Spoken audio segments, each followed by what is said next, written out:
and the brilliantly effervescent Andrew Eborn will be here. We're going to be tackling that and some more stories from your papers just after this short break.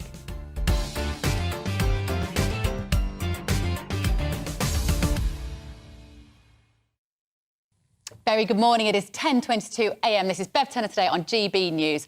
And now let me introduce my guest to you this morning. I'm delighted to be joined by Dr. Zoe Harcombe, author, health expert, and basically mega brain that never does TV. So, Zoe, we are so happy that you're here today.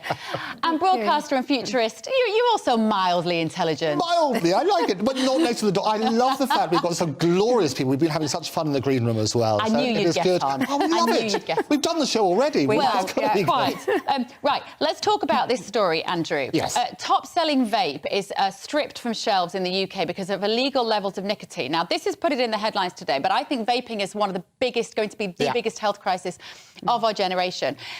It is endemic within teenagers. Absolutely, and it's designed to appeal to kids. They're bright packaging and sweet flavours. You get cola and cotton candy and things like that. The law says you're allowed, I think it's, 2 milligrams or whatever it is, of that within these things. This particular product called Elf Bar, extraordinary, well, as in health and so on and so forth, it has about 50% more than it's supposed to have. It's a Chinese firm. It is an illegal level of nicotine and basically needs to be addressed. They apologised, they said it was an accident and were terribly sorry and didn't really mean it. The thing is, Zoe, vapes were brought in as this product that was going to save the world from the dangers of cigarettes and smoking, and it was only be intended for people who smoked cigarettes and wanted to quit. It has become anything but, hasn't it? That is absolutely the nail of the issue, because it was intended to stop smoking. I think what it's done instead is to start people vaping and starting them younger and younger, and of course the flavours, cola, candy, bubblegum, designed to appeal to children. I was in a newsagent's at the weekend dropping off a parcel, group of children outside, teenagers, seen who looked the oldest, to pop into the shop, and thankfully the shopkeepers were saying, do you have ID? Because they didn't look over 18, which you have to be, and then they sort of sheepishly go away, and then the next two come in and try. They're starting people on a nicotine product. This is worse than smoking. But how dangerous is it? Do we know? Like, what are the potential risks from vaping, or is it just a bit too soon to know because we haven't had it that long? That's one of the issues. There's the unknown. We don't know yet what we don't know. I don't want to go into the Donald Rumsfeld, whatever he was doing, but we don't know all about it. We do know already that it affects the heart and the lungs. So I didn't know until I looked into this story that there are two methods of delivery. So one is more like a cigarette. So somebody might sort of smoke the vape more like they would a cigarette. And then one is more like an asthma inhaler. So one is sort of going direct into the lung, and the one is sort of going in via the more cigarette-type smoking, but they're both going into the lung. They have thousands of chemicals in these products. We don't know what they do. Absolutely, and it's so important to question everything. Public Health England, they support vaping because what they say, they're mainly, for, as you say, for people to quit smoking. They say it's 95% safer than cigarettes. But you then look at the statistics about children, and it's illegal for under 18s to buy vapes, but 7%, they say, of 11 to 17-year-olds do so regularly. Oh, and the rest. If there's any parents watching this out there who have teenagers, just message me on the show and tell me what a problem this is. I was at a music festival last summer, and it was mainly kind of teenagers, young teenagers. Don't ask where I was there. I was probably a bit old for it. I was having a lovely time. It's by the sea. And every teenager in the field is vaping. Of course they are. Bar none. I mean, 13, 14, 15, because they see it as harmless. And it's as it was ever thus, teenagers want to experiment with things, and probably, yes, we would rather it was that than a cigarette. But the irony is now, of course, some of them are turning to cigarettes because the vape is a gateway drug to a cigarette. And people used to make it cool. When I was a kid about 20 years ago, what they used to have, do you remember those fake little cigarettes which were done in sweets, and you had little fake tobacco, which is like coconut flavour, and it was all designed to be cool and that sort of thing. And I think that's the problem. We need to look at this. We need to call it out. So what this has done, whilst this is illegal, it's a much bigger problem. So if you're getting colours and flavours and packaging and that whole sort of social thing needs to be stopped and called out. The thing is, I've never seen any public health issue or any public health statement about the risks of vaping. And my children get a lot of education at school about various things. I've never seen anything yet about the harms of vaping. I was listening to an orthodontist talk the other day, somebody that does facial reconstruction, that he's seen patients where they explode in their face and they literally blow out their teeth, and they need, because it's an electrical item. So why don't we hear about that? You tell me. Well, you're hearing about it here on The truth, the whole truth and nothing but the truth from the orthodentist. Fantastic, well done. Thank you. But yeah, honestly, and also as parents, you can't smell vapes. It's not like cigarettes. Right. Talking about things that don't make sense. Hey. Rishi Sunak. Hey, look at Rishi you, your Sunak segue. taking a helicopter. Do you have a problem with this, Zoe? This is in the papers today, in that he's been taking his own helicopter at his expense, not necessarily his own helicopter, but at his expense to go up from London to his constituency in Richmond. Does it matter that he does this? He's a busy man. Yes. It's at his own expense. It's good that that's added, because if it were at the taxpayer expense, there'd be a bigger issue. But of course, it's the hypocrisy, because at one hand, he's preaching to us, the world's on fire, the planet's going to burn, we all need to stay at home and not drive our cars and not go on holidays and not eat meat. And we're just getting lectured like children the whole time. And the people who are lecturing us are behaving in a completely different way. Yeah. And it's just so hypocritical. I'm just done with it. They treat us like 5-year-olds and then pretend they're the grown-ups running off and doing what they want to do. Yeah. Does it matter that it suggests that he's not in touch with the working person? I think the thing is, it's out there. So you always weigh this up. What I love about this show is you put both sides, whatever our own views, and we agree on so much, but we can invent controversy. It would have taken him 2 hours and 15 minutes by train. It's a very regular train service. He would argue that it's much more efficient use of his time. He's probably right. And he's absolutely right. He's not taking taxpayers' money, because they would say, oh, how dare you spend our money. It is his own finance. So to be more efficient, and he's probably working on the helicopter and so on and so forth. You work on that sort of stuff. But you have to deal with the hypocrisy about the climate. And you get this, anybody who turns out and says we're travelling from here to here is going to be raised with that sort of issue. Yeah. So you need to address that. So the PR people, it always boils down to communication. Yeah. You need to turn around and say, this is going to come out, just as we talk about Liz Truss and all the bits and pieces, it's going to come out sometime. You should address this before it does, and then work on that sort of basis. So the same way as you wear your Prada wonderful loafers in the council estate, it's going to come out. So you need to work out, how do we deal with it? And I always say, but they surround themselves with communication experts, but sometimes they should listen to those experts as to how they get that message across. Yeah, because I don't resent, if he's spending his own money and he wants to get around more quickly, I'm OK with that. I genuinely am all right with that. But I'm with you, Zoe. What I can't abide is the notion that we all must live in 15-minute neighbourhoods or have low-traffic neighbourhoods. Well, I can't turn left off the main road to get to my house because it's going to ruin the planet, apparently. But he can helicopter up and down from London to Yorkshire whenever he likes. And more people waking up to this, do you think? This idea of the them and us. Yes. Yeah, very much. And is that important? It is, because there are so many people, there's so many distractions in the world. I mean, every time I look at a story on Harry and Meghan or Love Island or Netflix or whatever, it's like, guys, those are just the distractions. You know, in the old world, they'll be sort of the stocks on the village green. They're the entertainment for the peasants. We're the peasants. They just want more of us to be peasants. And every time I see that kind of thing, or some complete non-story dominating for 10 days, what are they trying to distract us from? Yeah. Because there's so much going on in the world at the moment. And a lot of people have had their eyes opened over the last few years and are challenging the narrative in ways that they've never done before. And that's just far more important. So the more people that look at a story like that and say, do you know what, it does matter. It's not just about the helicopter. What is the bigger issue that's going on here? And of course, it's the hypocrisy and how we're being lectured. And we don't want it anymore. And it feels like we're living in a time of immense division, doesn't it, Andrew? We've never been so divided over so many issues. And it feels like we have to always be forced to entrench ourselves in a binary position with something. Oh, you're absolutely right. And I think that's been the biggest thing, whether it's a vax or anti-vax, whether it's a devolution, pro-lockdown, digital currency, anti-trans, all that sort of stuff. We've got pro-green, anti-green, we could go on. What I love, and Joe Biden, I said this before, Joe Biden missed a trick when in his campaign, because Joe Biden is an anagram of be joined. And in a world which is so divided, that's the message. But you're right, the juxtaposition of Rishi Sunak, worth, what is it, 730 million, mainly from his wife. And no, she's worth more than that. She's worth a billion. Which is all right. I'm all right with that. I have no problem people being successful. But what you have to look at is the juxtaposition with people who are on the streets turning around and saying it's heating or eating, that's our choice. And that's why I say it goes down to communication. We want people to be successful because that's aspirational. In America, that's what happens. People turn around and they celebrate success. In this country, we sometimes resent it. And I think that narrative needs to change. But at the same time, we need to be sensitive to people and the things that they're feeling. And maybe once the Green Revolution is enacted, Rishi Sunak will put down his helicopter And he will also get on a hired bicycle like the rest of us. On your bike, Norman Tennant lives again. It's got to be good. It's not likely, is it? It's not, no, it's not going to happen. He'll be still flying around in a helicopter when we're all on our hired bikes. Now, right, my panel is still here. Dr. Zoe Harcombe is with me, and Andrew Eborn, futurist, mega brain, lawyer. Hey, I've become the mega brain now. General raconteur. Hey, thank you all. You're the mega brain now.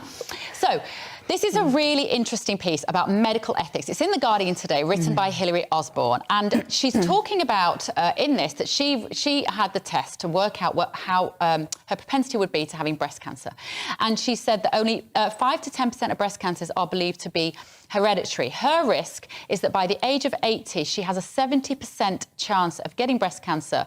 For the most people in the population, women, the chance is just 12 to 13%. And she said with the mutation that she carries, she's got a 50% chance of passing it on to my children. Now, Zoe Harcombe, I'm a great believer in knowledge is power, particularly when it comes to your health. You've dedicated the last few years of your life to this topic in terms of public health. Do I want to know? This is the question. Would I really want to know if I had the predisposition to a life-limiting disease, or do I want to live happily in blissful ignorance? I think you've asked the perfect question, because some people will want to know and some people won't want to know. So it needs to be never compulsory. It needs to be never that we are tested routinely at a certain age and then you've got your profile for the rest of your life. We are developing the skills to be able to do this, and I'm sure my learned friend is going to be able to elaborate on those. But we will have the skills to profile people from a very young age. We need to understand the consequences. So once you've got that piece of information, what are you going to do about it? If you've got a piece of information saying that your blood pressure is too high, you can cut your carb intake, you can get more exercise, you can lose weight, you can do some very positive things. What are you going to do when you get this? How are you going to get insurance? How are you going to manage your health throughout the rest of your life? Are you the kind of person that would live positively with that knowledge and do proactive things? Or are you the kind of person that would live with a death sentence and feel that you didn't want to know that after all? You see, this is, I think many of us will remember where we were when we heard this conversation. I'll remember where we were when we had this conversation, because for me, you're the futurist. You can look in your crystal ball. You can work this out, Andrew. This is the future of healthcare, isn't it? Absolutely. And as you know, I've sat on this very chair speaking to you about the power of AI and the information that we're now going to get, combining artificial intelligence, which basically prevention is better than cure. Knowledge is power. But it's not just the patient. You raised the very important issue about insurance. Now, if suddenly you know that you're more likely to get these diseases, what's going to happen to your insurance and so on and so forth? Because the insurance companies will want to know that information when they calculate the risk. But I always say that information is power. The advances, seismic advances there have been in medicine, fueled to a great extent by artificial intelligence. If as a doctor you could have on your desk access to every bit of research that ever there was, so that when a patient presents themselves with certain symptoms, you could predict what sort of likely diseases they may have, what sort of particular things need to be treated, you're going to have much more power as a result of that. AI can assist with that sort of process. But you are right, it is a choice. You then turn around, it's your choice, which is the great question you asked at the beginning, is do you want to know that you've got 1 minute to live, or I've got to hurry up with my life, or do you want to turn around and just live your life in beautiful ignorance? The latter. There you go. But it's your choice. I think my instinct is the latter. What would you want to know? Oh, I think I would want to know, because, well, I live my life every day. I long to come on this show, and it's brilliant. No, I think, because also prevention is better than cure. But I think, well, like Zoe was saying, I can do a bit of exercise every day. I can try and look after my mental health by going for the odd walk and having the odd glass of wine. I can eat healthily. I can try and get balance in my life. I want to control the controllables, Zoe. I think that's what I'm saying. And I don't want to be laden down and beset and worried about something that I may not be able to control. How about you? Would you behave differently? That's the key thing. If you had this piece of information, I don't think I would want to know, because kind of like you, I do all the things that I can do anyway. I do the exercise, I eat right, all the rest of it. I'm doing what I can. So if I then had a diagnosis that said, hey, and I didn't have it genetically, so I didn't know, I haven't got the aunt with the breast cancer gene and the mum, which is what Hillary's got in this article. But let's say it came out at some test at 18, actually you do have a propensity to breast breast cancer and you're high likely to die in your 60s. OK, you can make some good choices. You stop contributing to a pension. That saves you a bit of money. Just enjoy your life. Don't wait for the retirement and the bucket list. Just sort of live it now. But that would be one attitude to knowing that information. Another attitude would be that you're living with a death sentence, that you have this thing hanging over you the whole time. Oh, gosh, I'm never going to make it to 60. And that's the assumption, though, isn't it? Because we're talking about where you have a death sentence. What I'm talking about is the wider picture where actually knowing that you can make changes which could alter the likelihood of that death sentence. So prevention being better than cure, if the doctors have the power to turn around and say, you're likely, if you don't make these changes or we don't treat you now, to develop something which could kill you. And you make those changes, that would save your life. And that's got to be good, hasn't it? Don't know. It depends. No, I don't think I would, because I think, well, any drug, if I was put on some sort of long-term drug to perhaps minimise my risk of getting particularly ill from something I was predisposed to, every drug comes with a potential side effect. And it might be that the side effects from that drug would have been worse than maybe the 30 healthy years I would have had living free and drinking my odd glass of wine without thinking I can't have this because I have a principle. Well, Do you see what I mean? No, I see absolutely what you mean, but you talk about the risks of drugs. Great news again this week, again on artificial intelligence. Every day is great news. I'm a massive sort of advocate for artificial intelligence. There's a deal which has been done between the University of Sheffield and AstraZeneca, and I know you've got your views, and we'll talk about that in a bit, but they can make drugs more effective, so they're doing tests a lot quicker as a result of artificial intelligence, and they're getting much better results. So the short answer is absolutely, it's a question of choice, but is it going to change your lifestyle? Is it going to change it for the better, or do you feel as though you're living in a death sentence? And who's entitled to know? Because it may be your relative. You may not want to know. And it won't be a choice in the end. That's what you and your robots all move towards, isn't it? You and your robot army that are coming to take my future. What you will do is make it obligatory. The insurance company will say, well, unless you have this test, Miss Turner, to find out if you're going to lose your eyesight in your 50s, I'm not going to give you insurance for your eye care. You're absolutely right. I always say that the best way to predict the future is to make it. So we will turn around, give the element of choice, but make informed decisions. If I can turn around and say, look, I can save you, do you want to know? Or I can tell you you've got 2 weeks to live, do you want to know? Well, it's very interesting. Let me know what you think at home, won't you? Because I do think it's a fascinating medical ethical dilemma, that gbviews@gbnews.uk is the email. Right. JK Rowling, this is the BBC, actually. It's a story about the BBC as much as it is about JK Rowling and trans issues. There was a Radio 4 interview hosted by Evan Davis. You will know him. He was Newsnight, and he works on the Today programme, I think, and various other BBC news outlets.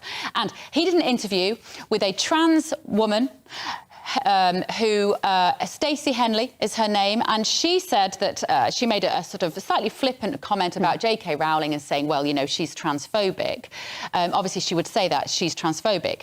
And Evan Davis didn't try to defend her or provide any sort of balance. What funny times we're living in, Zoe, when we are all incredibly careful on this channel, we're always very careful to have balance and proportional stories handled properly. And yet the BBC can sort of get away with this kind of thing without barely a rap on the knuckles, particularly this topic. I think they've got previous, haven't they? I mean, I actually cancelled my TV licence back in 2020 because when the COVID thing hit, I just found it was one narrative. It was a narrative of fear, it was a narrative of scaring people, it was not a narrative of reassuring people. It was actually quite painful to watch. And you're very much an evidence-led researcher, aren't you? Yeah, so they weren't asking the evidence-based questions. When a test came out, they weren't saying, is this a good test? Who invented the test? Did the inventor of the test say that this was a good test for finding out things? We're starting to get data. Well, can we put it in perspective? So we've just put up 400 people die today. Should we remind the public that 1,700 people die every day in the UK? So you made that political statement by cancelling your BBC Yeah, I defunded the BBC because they have not done journalism in the last couple of years, maybe not for a lot longer, it's just I've noticed it in the last couple of years. They've not been balanced, and in this, quite clearly, they were not balanced. And they have to be balanced. They have an obligation to be balanced. That's why they are publicly funded, and we are forced to pay. In fact, the irony, I would be forced to pay for my BBC licence to watch GB News.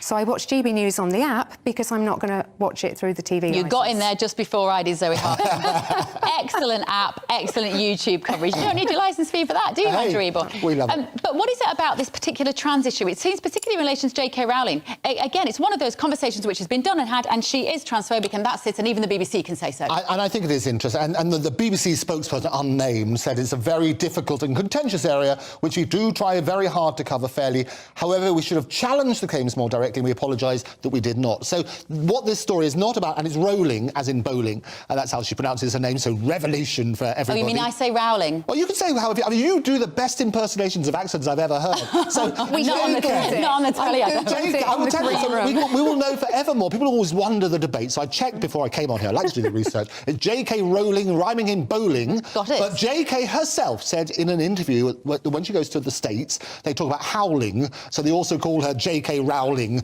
over there. But it is rolling as in bowling. But she's had a hard time. She's had a very hard time. And I think, as you say, question everything. But the story is not about her views. The story is about balance at the BBC. Yeah. And the BBC recognised that on this very contentious area, they did not, on this particular instance, provide that balance. Yes. What I love about your show and many other shows on this wonderful channel is that we have multiple views, but also provide that balance. And that's what you have to do for Ofcom rules anyway. Absolutely. No, I couldn't agree more. And I think, you know, the fact that this has made it into the paper and the BBC were forced to apologise, good. So you should. Yeah. JK Rowling wasn't there to defend herself, so somebody should have done that for her. Now, just very briefly, guys, I want to know your thoughts on this big story that broke yesterday, Liz Truss's essay, 4,000 words, in which she made her side of the story public. What did you make of it, Zoe? Did you have more sympathy for her reading this? Do you think she was hounded out by all the blokes in suits? I do. Think she was hounded out. And I found a tweet this morning that somebody I follow on Twitter, and I don't follow that many people, but there's a chap called Lord Cruddas, some Conservative peer. He actually tweeted on the 2nd of August 22, going to be interesting to see how the 1922 cabal get their man Rishi over the winning line, despite Truss being the leading contender. They will succeed. Gosh. And I remember when she was appointed, because it was almost whoever was going to be up against Rishi was going to get through. Yeah. If it was Penny, it was going to be Penny. If it was Liz, it was going to be Liz. And I remembered looking at that tweet and I tagged it and I thought, well, OK, you know, he didn't get that one right, but that's quite interesting. 40 days later, he was right. Yeah. I do think she was hounded out. I do think there was a desire at higher levels. I think what we witnessed last autumn, late summer, autumn, quite frankly, was a coup. Yeah. We had an elected leader who was deposed by somebody who then became Prime Minister. There was just an interim along the way. Is that how you see it, Andrew? I think the point that there are always two sides. The recollection may vary, as people say. I was fascinated, without name-dropping, I was at a party on Tuesday night, and one of the people at the party was somebody called Jonathan Isserby, who you may not know, but he gave me his card. He's the press secretary from the office of Liz Truss. Oh. And I suddenly thought, well, what's happening there? Don't show his details. I won't show his details. Just don't show his phone number. But he was saying, look, she's going to put her side of the story, and that's exactly what's going to happen. There's going to be a report on there today. What is interesting is when she was at the Conservative Party conference on the 5th of October 2022, you remember her choice of song, which was Moving On Up from M People. And if you look at the lyrics of that, you've done me wrong, your time is up, you took a sip from the devil's cup. Well. So she got it wrong. She shouldn't have picked that song. And I know Mike Pickering, who wrote it, objected. He did. Right, that is the end of our first hour. It has flown by. Thank you, Andrew and Zoe, for now.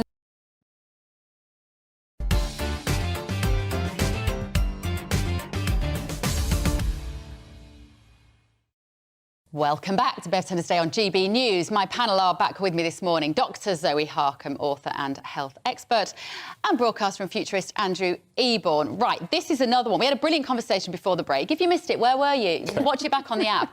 And it's about medical ethics, really, and about the future, which is why you come in. Medical health, that's why you come in. It's perfect for you, this story, guys. Right. Should a brain-dead woman be kept alive and used as surrogates? I'm smiling, but I shouldn't be smiling because it's a serious issue, but it's the kind of headline that you read and you go, what? Where are we actually living? We're living in your crazy future, Andrew. Well, we are, and it's also a terrible headline because it sounds like a Bernard Manning joke, doesn't it? So they need to turn... This is actually a great story because it should be phrased differently. Yes. It's all about the message. So that's what we do here. That's what we do here. It's about choice. If people make a choice to donate their organs once they've died, and they can help another life, that's brilliant. Yeah. What they're now saying is you can keep somebody alive who's brain dead, who could be a surrogate mother. And apparently there are not enough surrogates in the world at the moment for people who can't bear their own children. And therefore this is one possibility. So it's the progress in medicine. And interestingly, in the article, you have to dig a bit deeper down into it, they say it's not just women, it could also be men who could carry the babies. Well, I mean, that's ridiculous.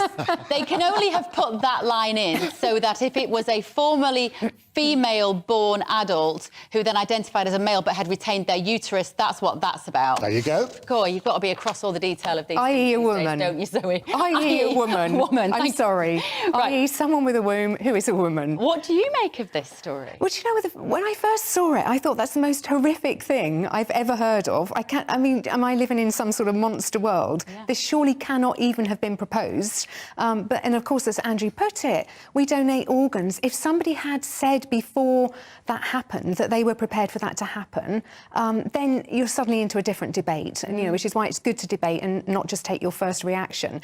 In that circumstance, and if people, when they tick the... I mean, remember, organ donation now is opt-out, isn't it? So what you don't want is for, you opted into that surrogate bit as well. Did you not spot the small print? Yes. So we do have to be careful. It has to be a very clear opt-in the circumstances that I ever become to the point that I'm no longer alive from a brain perspective. I hate even the term brain dead. Then I would be happy to go along with that. Now, there's a bit of a technicality in the article as well, because apparently the longest that we've managed to keep somebody alive so far is 110 days. And working out my numbers, I think it's about 280 days on average. You'll know, 40 weeks. three times over.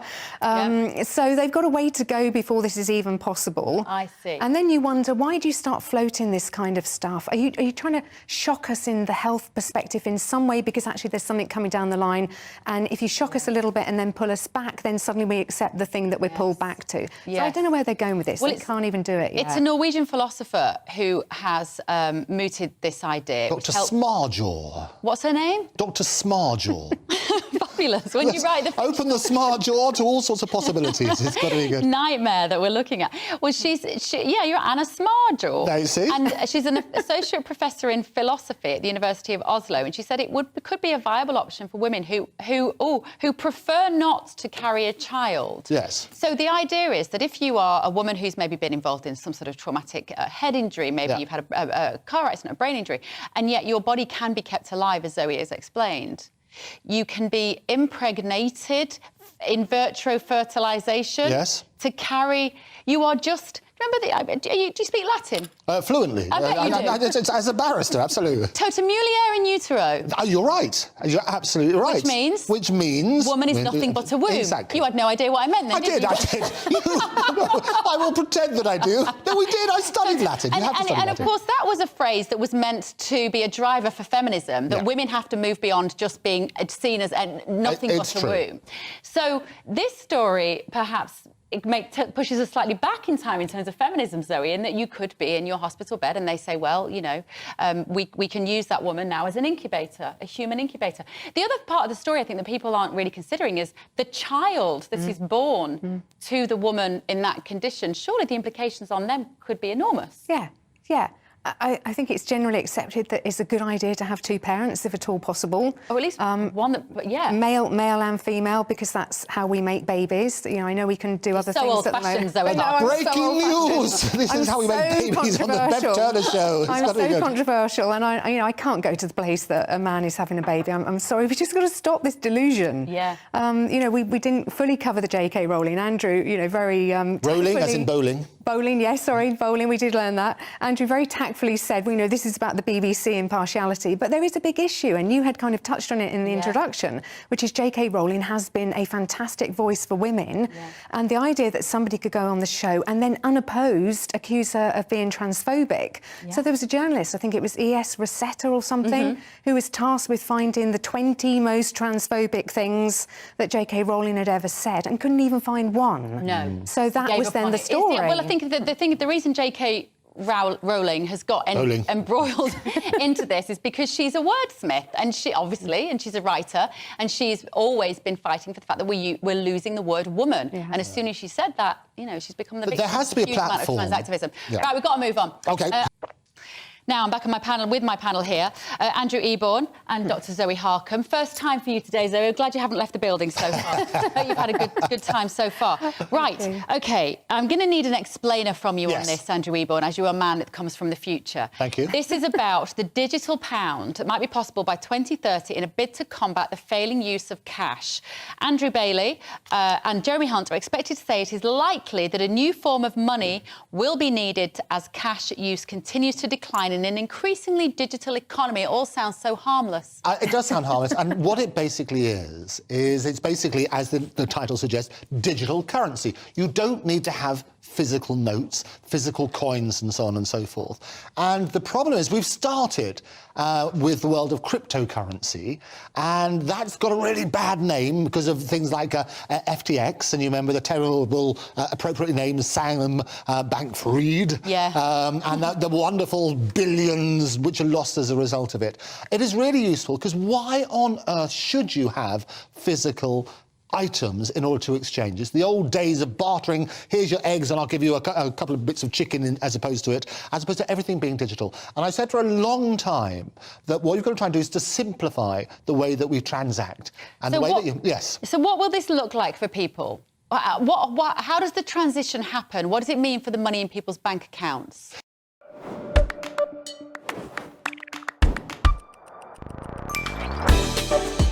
So what will happen is effectively, and it happens digitally anyway, you don't have to go to the bank, you don't go and get your pound notes and give it to somebody else. That's happening already. What we need to do is make sure, and this is what they say in the article as well, they're going to do both side by side, because you need to make sure you get to anything about technology, the starting point has to be flatten the learning curve. And if you think about how do I pay for items at the moment, what you're doing that digitally anyway. You're going there with your credit card, you're tapping it, and that transacts. It's very rare that you're now handing over cash. And so many places since the pandemic no longer take cash. Zoe Harcombe, I can't work out if Andrew is an evil angel from the future. Do you know what I mean? He's fabulously enthusiastic. Oh, that is no doubt. Because I just have all these little alarm bells going off in my head about how we're all going to be beholden to our digital currency. And if we do not have the freedom to transact without the potential for surveillance, we are not free, Zoe. That's exactly what I'm thinking. I'm sat here thinking, what could possibly go wrong?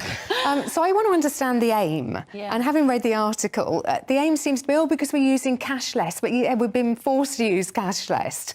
You know, it did start during the whole COVID thing of, we don't want to touch pound notes because they might have a virus on them. And then we found out there was no fomite transmission, so sorry about that one as well.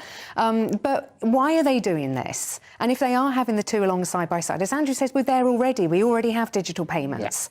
I can use it to the extent that I want to, and I can also use cash whenever I want to. So what is your aim? What is behind this? Because, again, I just don't trust people at the moment, people who are supposed to serve us, who are controlling us and telling us what to do. And I don't trust that they're not going to do something sinister with this. But isn't it also because it's about you can be programmable, because the Bank of England did ask Rishi Sunak this question way before he's Prime Minister, when they said, are you going to make your central banking digital currency programmable? And that means you can only spend it if we apply certain conditions. That must worry you. Well, if that's true, that would worry. But as with all these things... True in China. Well, but China, they only have weather balloons. Don't believe everything. So the reality is it's going to happen. And as I say, it's just preparing that. What we need to do is avoid the shock headlines. And what they always say, and I said, P.T. Barnum, I always quote, P.T. Barnum said, if you want to draw a crowd, start a fight. So what you do, and the thing that spreads the most, the father of PR used to say that the thing that spreads the most is fear.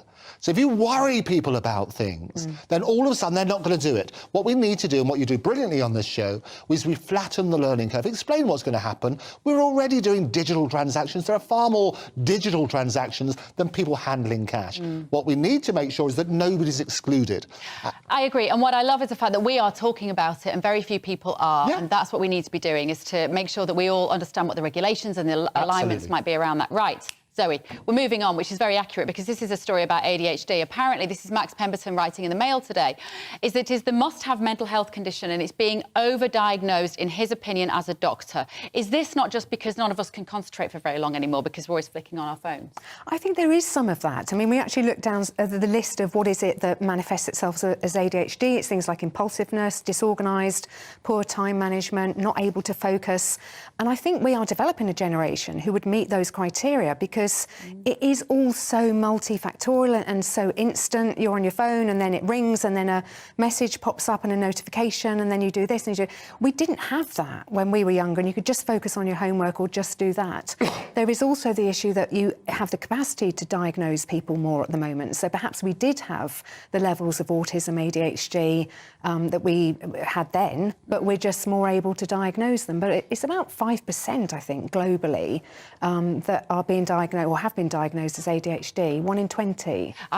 Well, that's one in, in a small classroom of children, but I think most teachers will tell you there seems to be more children that would present with this than that. And of course, there are these online tests now, Andrew, that this is what in this article is saying, and he said, this Dr. Max Pemberton, he said he did it and he came out as ADHD. Are you distracted by music if you're trying to do a piece of work? Well, yes, I am. Yep. Drug companies make money out of this, though.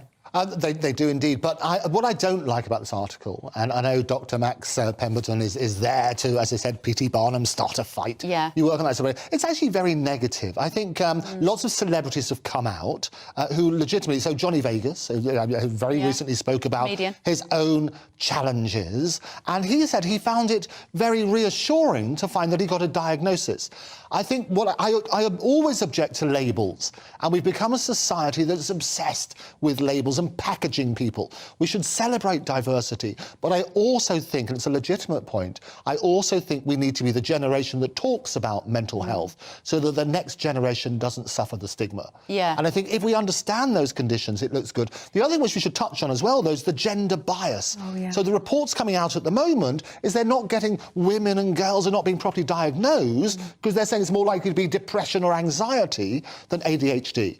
And as a result, they're not getting the treatment and assistance that they deserve. I think with girls, they're actually considered high-performing. So because you would normally associate perhaps non-fluency with conditions like autism or Asperger's or ADHD or whatever, or not being able to deliver a conversation because there's lots of things flying into your head, girls are actually, we just talk, we're born talking, so we're good communicators. So I think what they're saying is it doesn't show up in girls in the way that it does in boys.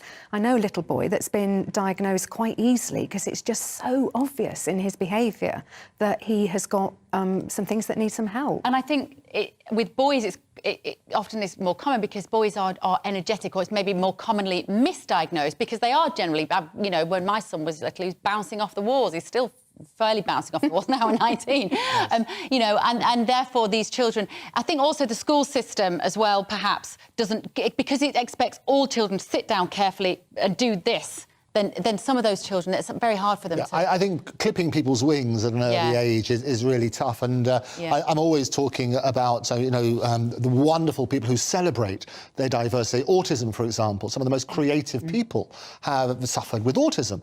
And you work on that sort of premise. And the list of people who've come out with apart from, I mentioned Johnny Vegas, but Ant from Ant and Dec, Justin Timberlake, Sue Perkins, Olivia Attwood, they've all acknowledged now that they've been diagnosed with this. And I think the more that people in the public eye can shine a spotlight on these issues, the better. And not just be negative.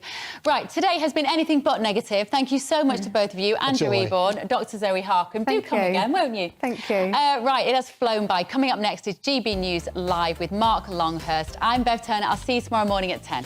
And the brilliantly effervescent Andrew Eborn will be here. We're going to be tackling that and some more stories from your papers just after this short break.